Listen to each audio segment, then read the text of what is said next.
It's Wednesday and halfway to the weekend, and we've gone Euro-pop crazy. It's 25 years since ABBA's first hit. Please say ABBA Cadabra to Mr. Iain Lee.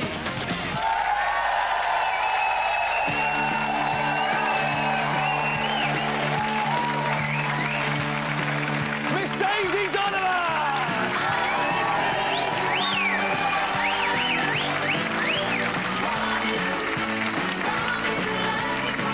Mr. Mackenzie Crook!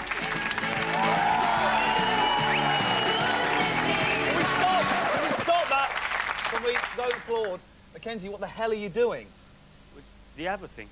You've got to take a joke a little bit too far, haven't you? You get changed, Daisy sit down, let's try and start this show properly. Get off. I do apologise for that. Well, we can't dance forever, partly because our legs would fall off and we'd die. We don't just dance to the beat of ABBA. We also get down to the tune of the news and the rhythm of war. Here's Tommy Vance and his news slam. Wednesday, April the 7th. And my God, this is an ugly war. We are seeing images so hideous, so nauseating, so sickening, so grotesque that it turns my stomach. Just look at him. Phone Notre Dame. One of their gargoyles is missing. From an ugly, bald coot to bent yellow fruit. And America wins the banana war. I know it sounds trivial, but this is a matter of enormous long-term economic significance to the Windward Islands, wherever the fuck they are.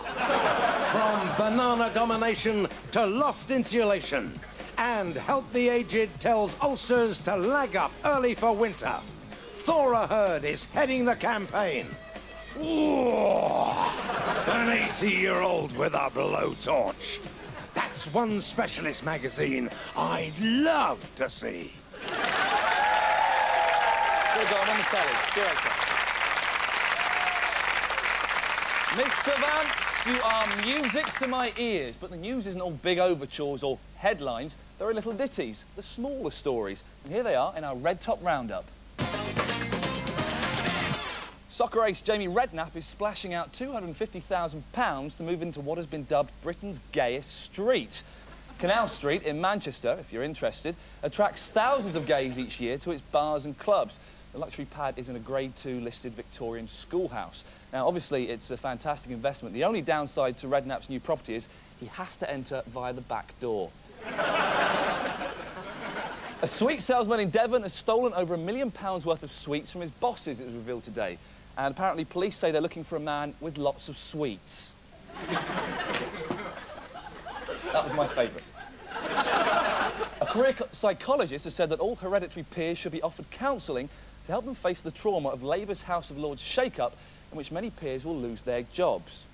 They've never had a fucking job, have they? Let's be honest. A spokesman for the Lords said, "What the hell is a job? Can I shoot it?" A couple will celebrate their wedding this weekend with a walk down the aisle of their local Asda supermarket.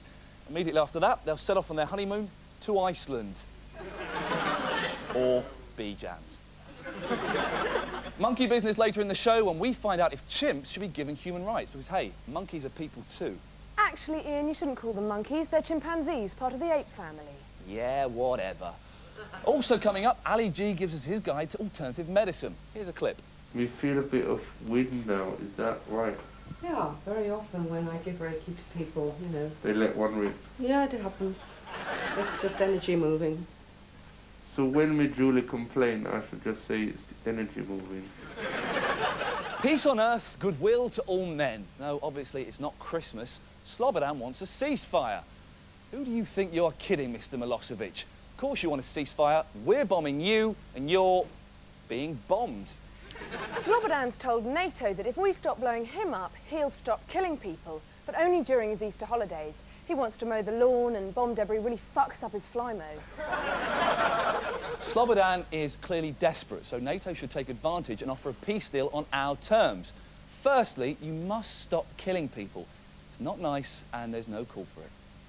Secondly, you must be seen to pay for your crimes in the eyes of the world. So, go into a chemist, buy a big tube of Anusol, the pile cream, and apply immediately in front of a busload of schoolgirls. And finally, you must make an honest woman of Anne Widdecombe. Then, Slobodan, we'll talk peace. A man today was revealed to have been faking arthritis for 23 years, forcing his wife to dote on him 24 hours a day. Just how far would you go to get off these really difficult jobs, like dressing yourself and wiping your own arse? We sent Gordon Southern to London to find out. So how easy would it be to trick complete strangers into doing all sorts of shit for me? Got to post this, but if I lick the stamp, I'll be sick. So could you just lick it first? It's not like, it's just a proper stamp, would you? Oh, cheers, mate, thanks. Tar, thanks a lot. Could you just pop it? Well, I just can't be bothered. Tar, anyway. Oh, excuse me, could you help us out? I don't need money or nothing, but I'm really cold and I can't do my buttons up because I'm afraid of them. Could you just do my buttons up for us? Oh, thanks a lot, cheers, mate. It's a weird thing to be afraid of, but... That's all right. It's not my... You could have done that, that's all right. Oh, you could, yeah. Well, I'm not afraid of it, but... Hello? What? What? Sorry, excuse me. My hearing aid's on a blink. Can you... I can't hear what he's saying. I've just got to read your lips, yeah? What is it? Hang on, thanks. I'll tell him now. Tell him I'm late. And I mean... It's your boss. Yeah. And he says that there's no work for you from now on. Right, okay, all right then, fine. I'll tell him, yeah. No, he says he sacked you. He says he found some pornography on your computer. On the internet. I've got these new glasses. I can't read it. I'm trying to get the result of the Arsenal game. Oh, yeah, Arsenal won, Blackburn 0. Oh, nice. Sorry, can you just tell us who scored? I'm in a hell of a hurry, sorry. Oh, if you can just tell us who scored. Sorry, love. So, Anne Campbell, if you're watching, try looking up the word gullible in the dictionary. It's not there. You won't find it. Gordon Southern. Gordon Southern, yeah. I used to know him. Now, we often bring you stories that seem unbelievable, often because we've made them up. But I've got to stress that this is absolutely genuine. It's a brand new book out, and it's called In the Shadow of Saddam. In it, teacher Mikhail Ramadan claims that he was employed as Saddam Hussein's double for 20 years to attend many of his public engagements.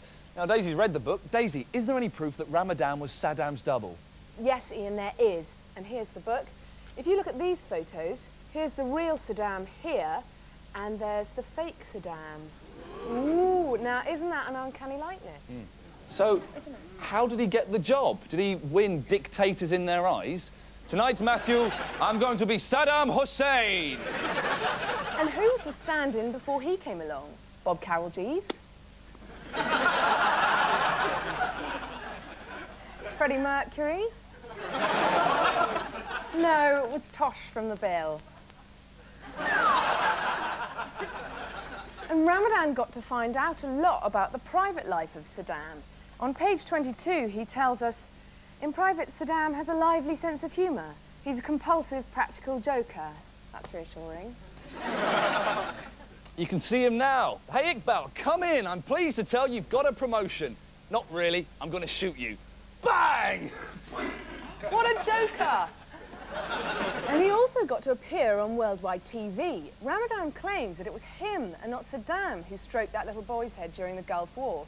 Here's the footage. Now, that's apparently the look-alike. The real Saddam was probably out gassing Kurds or something. Daisy, that's not proof. Anyone could say that that was them being Saddam. What do you reckon, Mackenzie? I completely agree. It's a ridiculous idea.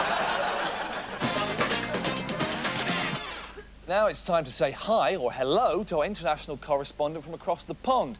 Former Davis Cup winner, organised crime buster and original stealth bomber pilot, Rich Hall. Hello, Rich. How are you? All right? Hey, Ian. How are you? You big stack of chicken fried pork chops on a platter? I'm feeling quite horny, you big puff. What's been going on in America? What did you just call me? Did you say puff? No, not at all. I was just asking what was going on in America. Here's what's going on in America. We're at war. You know that, right? Kosovo, the province. The entire world is at war with one province. And here's the scary part. I think we're losing. All right? Now, moving on, I see that Colonel Gaddafi has turned in the Lockerbie suspects. What do you reckon to that? He's basically up against the ropes now, okay? This is a guy, this is a dictator, but a dictator with very low self-esteem. I'll give you an example. He attacked Chad, okay? An entire country of Libya attacks one guy. He's no Hitler. Now, the scary thing is that Gaddafi, and I'm not making this up, Gaddafi actually wants to build a casino to rival Las Vegas. You know, go figure. But I thought it'd be a good idea to go to Las Vegas, talk to the people there, and see if they would be at all intimidated by Gaddafi's plan to build a huge casino to rival Las Vegas. This is it. You know what kind of people come to casinos? Well, people with money. You know, Hollywood executives, attorneys, high rollers. You know what kind of people don't come to casinos? Bedouins. That's why building a casino in Libya probably isn't the best idea, Mr. Gaddafi. I have a suggestion.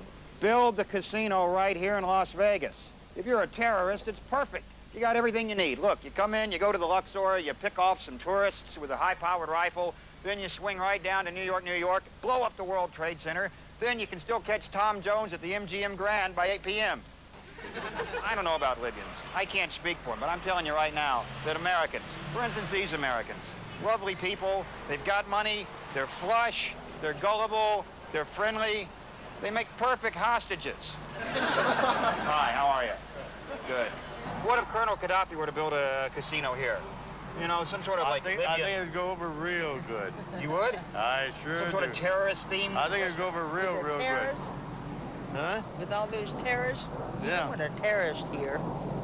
There's people that have... Blow up planes and stuff. Yeah. But other than that, you know. Other than that, it'd work all right. Wait, so if Gaddafi's going to build a casino, you go? Sure. How about Pol Pot? My God, that is the sexiest hair I've ever seen in my life. Oh, God.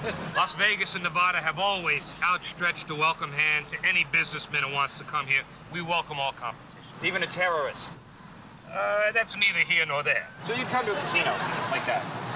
If Gaddafi himself came out and greeted you, yeah. Maybe let you play a few complimentary hands of blackjack or something. I sure would, right. You would? Oh, yes. God bless you. See, Americans just, not only do they forgive and forget, sometimes they don't even remember, do they? Thanks, Rich, for that report and a little chat there. Just like the American Noel Coward to me. Thanks a lot. We'll see you next week. Take care. Thanks, Ian. And Ian? Yep? Not a poof. I know what that word means, buddy.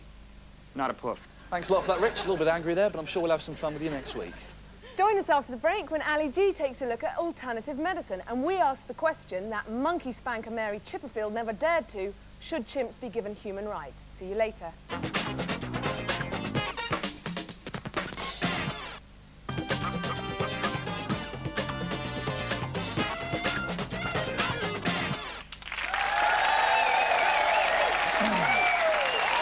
Thank you.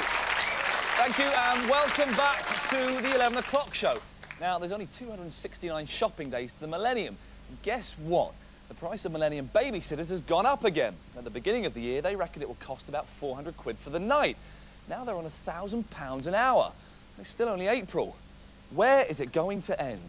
Even convicted paedophiles, who usually get very little nannying work, are already charging upwards of £8 an hour. Now, by October, you could be looking at 200 quid to get a nonce in on January the 1st. It's all right for the nannies. Everyone else is sick to the death of the Millennium, except us, of course. Over the last few months, we've been developing the definitive list of Millennium things. It's an ongoing list. There are still plenty of gaps, so we can respond at a moment's notice. If, for example, Peter Purvis suddenly goes and discovers a cure for AIDS, which is possible. Here's our list. Lots of gaps there. Obviously, number 5, horses for the work they've done in the last millennium. Gypsies who tarmac. Super Kings at number 14. That's the cigarette and not a good male monarch, of course. Pain, personal favourite of mine. Buttocks, love them. Got 2 of my own. Tend to play with those, nobody else's. Humping is in there. Chuff, that old family favourite. And, of course, coming up here, one that I know Daisy asked for, buggery. Now, that's our Millennium list of things. Daisy, do you want to add anything to that, or...? Well, I specifically requested the little thumbs on kittens. Oh, that's sweet. Sweet. Now, from that, I detect that you're a girl.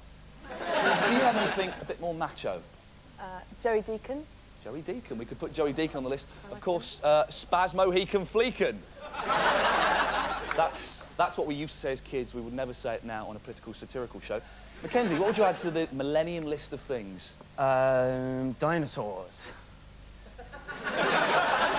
It's a Millennium list of things. Dinosaurs were millions of years ago. Think again. Well then, the pyramids. Fantastic. So by adding pyramids to the Millennium list of things, by a strange freak of maths, that actually knocks Chris Evans off the bottom of that list, and he moves on to our other Millennium list, the worst things of the Millennium list. He goes in at number 2, knocking off Louise Woodward, in between the Black Death and Slobodan Milosevic. No surprise to find Evans there, trivialising those rather serious issues. Planet of the Apes, fact or fiction? Well, it's a film, but tests have revealed that chimps have human emotions, and New Zealand is about to grant them human rights. Are apes our equals, or are they just furry phonies? To find out, please welcome ape expert and impersonator, Peter Elliott. Hi, Peter. How you doing? Now, Peter, you are a genuine ape impersonator, aren't you? Yep, I certainly am. What is an ape impersonator? Well, I do it for the film business. You know, like you see all those films with people in costumes, like Gorillas in the Mist and Greystoke, where we have to work with actors, you know, and they don't like putting them right next to all those dangerous animals. Exactly. Now, you're considered the best in the business. How do you research your monkey parts? Well, years ago. Yeah, thank you very much. Years ago, I actually socially integrated into a group of chimps.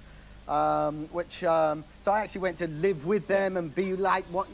Well, I stayed with Mackenzie's family for a few weeks, and it was kind of a similar thing. All right, yeah. Well, in fact, I learnt their language, their faces, sounds, and everything. Maybe I could show you a few of the sounds. Okay, let's see some of the sounds. I use one of these. I know it looks a bit like a urine. When does a monkey ever have a glass tube in the jungle? Yeah, I just use this for dubbing films. But like, let's show you how similar they are. Like an excited chimp. Listen to this one.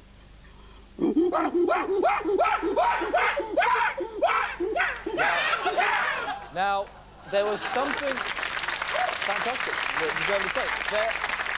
I don't know if it's something in my genes, but that really gave me the horn. It says that in there as well that monkeys actually take the mick out of each other. How do they do that? Because they can't go, ooh, your mum's rubbish, ooh. What do they do? They'll do something like this, look. Oh, you're going to show us, are you? Fantastic. See what I mean? Yeah. Mackenzie, you would love it over here. You would love it. I've just seen a man's arse. Now, the TV series Monkey Magic, is that true to life? I don't know it, I'm afraid. Oh, an expert on monkeys, are we? That's right. That was a cheeky question. It's a Chinese series. Very cute. It's a cheeky question. Now, have you seen Planet of the Apes? Yes, I have. If we give monkeys rights, they're going to take over the world and destroy the Statue of Liberty like they do right at the very, very end of the film. Sorry. Surely that's a good reason for not giving them rights. I know chimps and humans can mate. I've got some videos at home. But I'd like to see those. Come round, we'll have a good night. But could they actually create a half monkey, half human child? Why, I don't know. Are you after the job? No, I don't think we've advanced quite that far yet. Well, you say that. We've actually got the data and DNA from a monkey and a human. We've combined them in a very expensive computer, and we've put together a picture of what the child of a monkey and human may look like. Let's have a look. What do you reckon to that fella? Ladies and gentlemen, thanks very much. Let's have a round of applause, Peter Elliott. Thank you, Peter. Thank you. Cheers, thank you. Health is a vital part of our lives, so vital that without it, we'd be dead. With the NHS in crisis, we sent our voice of youth, Ali G, to find out more about the alternative health remedies on offer. Booyakasha. There is many diseases that people suffer from in Britain. Flu, tuberculosis, itchy balls. But how is they gonna get better? Sure, spliff can cure most disease, like leukemia and measles, but it can't cure everything. That is why I is coming to check out the health service and alternative health in it. Ali in the health service, Ali in the health service. Go! Ali in the health service, Ali in the health service. What about now? Recently, me been spunking off a bit too soon, so me has come to a Reiki healer, see if she can sort out me knob. Is what me doing now, helping me problem. I've already done whatever I needed to do. Would it give me a few more minutes? Probably, but that's also up to you. If me knock one off before, will it also help? you feel a little bit like being bashed. And there is energy around my body. There's a bit in my feet. There's a bit on my knees. And if you don't mind me saying, there's a bit around my exit hole. You feel a bit of wind now, is that right? Yeah, very often when I give Reiki to people, you know. They let one rip. Yeah, it happens. It's just energy moving. So when me Julie complain, I should just say it's energy moving. So just feel this. Oh, what's it? Hey, hello, what's it? I've been told that I have healing hands. That's wonderful. Because I can make some girls have one that has never, you know, had one before. Well, you're a lucky man, aren't you? Touch is the most healing thing in the world. Real. But is it not technique more than... I don't know whether, when they say that, whether it's just because, you know, I know through tricks or whatever. It's your energy, isn't it? Or is it because just I was who you giving are. the vibe Yeah, to the banana? it's exactly that. Linje op service, linje op service, boom! Linje op service, linje op service. What about now? I'm now going to check out a bit of Western medicine. Luckily, me speak a little bit of Chinese. Okay. What's so good about the Chinaman medicine? 中医有什么好处？中医。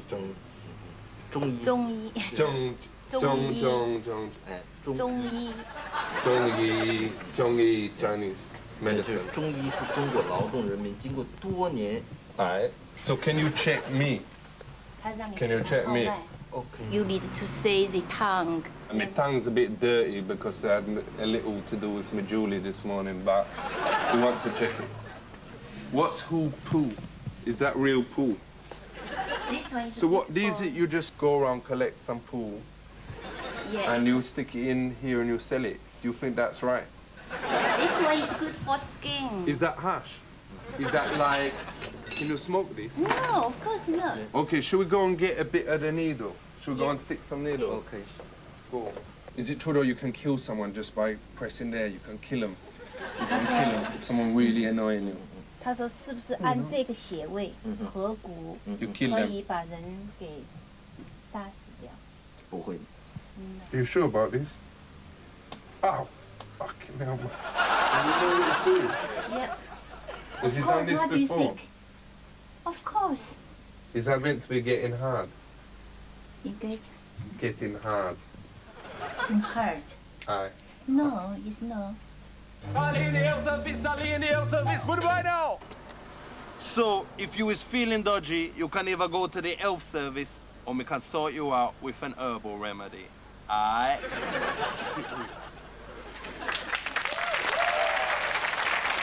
Okay. Before we go, just time to find out what's going on in the rest of the world with a quick look at one of the foreign papers. Got it here. The Arabic broadsheet Al Arab leads with Khaslav. No, Iain, Arabic's right to left. Oh, yeah, of course. Homine Hasida Bolsak. Sorted that out then. This has been the 11 o'clock show. Good night. Good night.